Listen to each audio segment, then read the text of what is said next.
Hello everyone, it's me, Lockwood, back with another video, and today we're gonna be finding out how to farm these totems of undying, which can be found dropped by a villager named an evoker.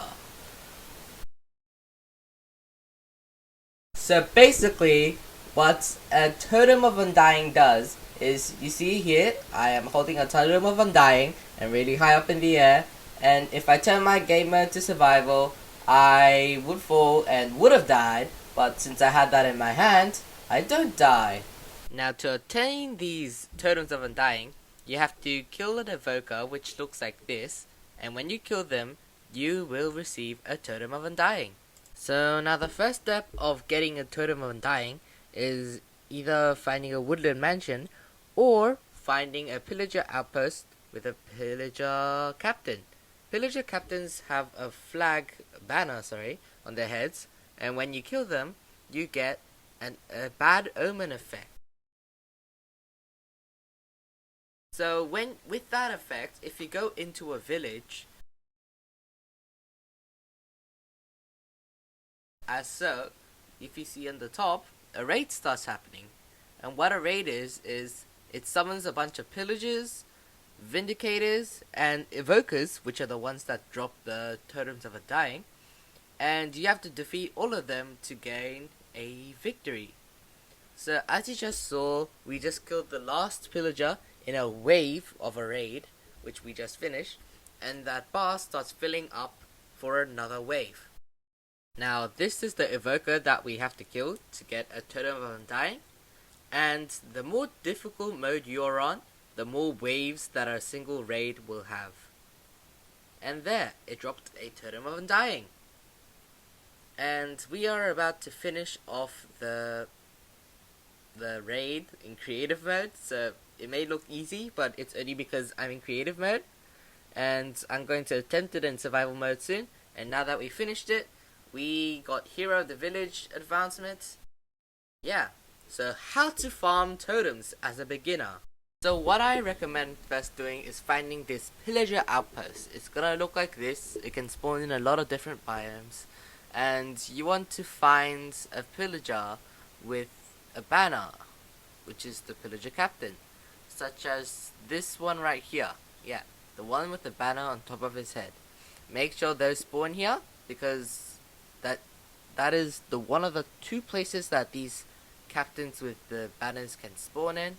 And then we're gonna go a bit far off from here, just slightly far away, not too far though, and find a flat open area like this one. Yeah, this one will do.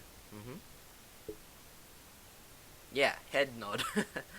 And then, so what we want to do now is to find a villager. Right now I'm just gonna use a villager spawn egg for convenience sake, but you get a boat, and then when you find the villager, let's say you found a villager far off there, you find the villager, place down a boat near enough, and then the villager will go inside the boat.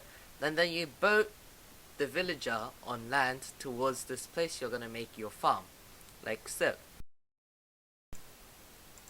Alright, now with the villager at the place that we're gonna build the farm, we wanna get a bed, at least one bed for each villager that we are, going to put in this farm. One is the minimum. Maximum, there is no maximum actually. And then you want to get a building block. I know it's gonna look ugly, but for now I'm just gonna use cobblestone. And then what you want to do is you want to make a box around the bed and where the villager will be. I know cobblestone's gonna make this a really ugly looking building, but you can make it as fancy as you want. Just make sure that the villager can't go outside of this box. I know it might sound cruel and all, but yeah, it's gonna be what it's gonna be. So what you do is you go inside the boat, and then you row your boat on land towards the box, the cobblestone or whatever material box you made. It's gonna look like that. And then you make sure that your boat can actually go inside your box. Close the box up before releasing the villager, and then place a bed for the villager. Now what you're looking for in this scenario is for the villager to have green star looking particles on top of their head. That means that they claim the bed, and that the game thinks that this area is technically a village because a villager has claimed a bed, which means that they get to sleep in it when it's nighttime. To force this, you can wait until it's nighttime, as you just saw the green particles, and that the villager is sleeping in the bed. That shows that the villager has claimed the bed, and now this is technically a village.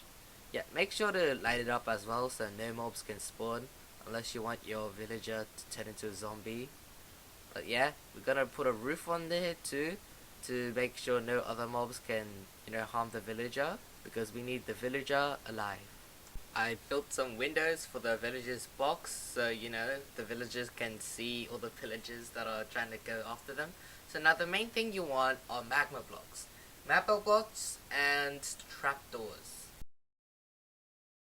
Now how this trap works is we have walls around, or walls or fences around our villager. So, and then we build this pit, a 2x3 2x3 3 deep pit, and then we line the most bottom layer with magma block like that, and then we get trapdoors, and then we place them on the top blocks of the pit, and then we open all of them up, and it should look like this.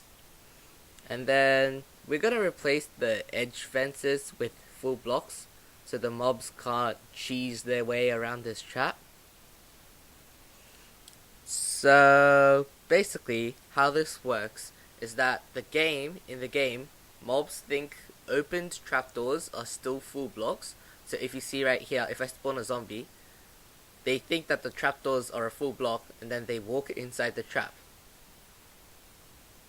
So I tested it out a few times, and it turns out that, the first attempt I did, 7 blocks away, the fence being 7 blocks away from the fence, was actually quite too short. So we're going to extend it to 15 blocks. So, yeah, because it was too close. And now that should be 15 blocks. We should get rid of all the blocks around that 15 mark. And fence it all at around the 15 mark. Make sure to torch up all the dark places so no other mobs can spawn. Torch it all up. And remember, the walls and fences should be around 15 blocks away from all sides. So it should make, a rectangle or a square. And now that the fence is done, remember the magma trap we did last time? I tried that out, and the ravages, which are like big bull or ox looking mobs that are really dangerous, those guys can just walk over the fence like it was nothing. So we're gonna do the same trap, but now we're gonna make it slightly bigger. So it's gonna be a 3x3x3 hole that we dig, and we put 9 magma on the bottom layer. We still use the same amount of trapdoors, 3 on each side, and close them all up, and change the edges of the fences with full blocks.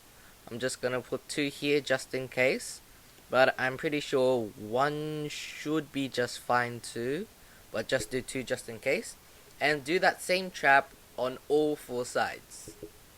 If you're running low on any of the materials, you can technically just do it on 2 sides, but I really recommend you do it on all 4 sides.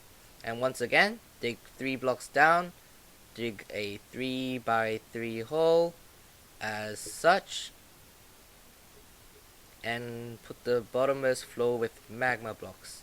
Remember, when you're building this in survival, you should be crouching while on the magma blocks, or you will start taking damage. So remember to crouch.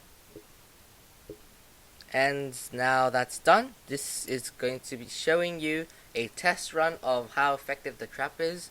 So this test was run with full iron gear, unenchanted iron armor, and I recommend having a bow with at least like a half a stack of arrows, but I forgot to give myself a bow. I will give myself one later, but yeah, I really recommend the bow.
as you can see in the top of the screen, raid victory. We won with just iron armor and iron tools.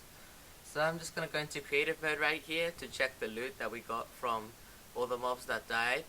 Remember to, in survival mode, on top of magma blocks, to be crouching so you don't take any damage. And also, once again, a reminder that the fence should be 1, 2, 3, 4, 5, 6, 7, 8, 9, 10, 11, 12, 13, 14, around 15 blocks away. And the magma trap should look something like this. A 3x3 with magma on the bottom. And that will be it for the video. A tutorial on how to farm totems as a beginner. Like and subscribe for more.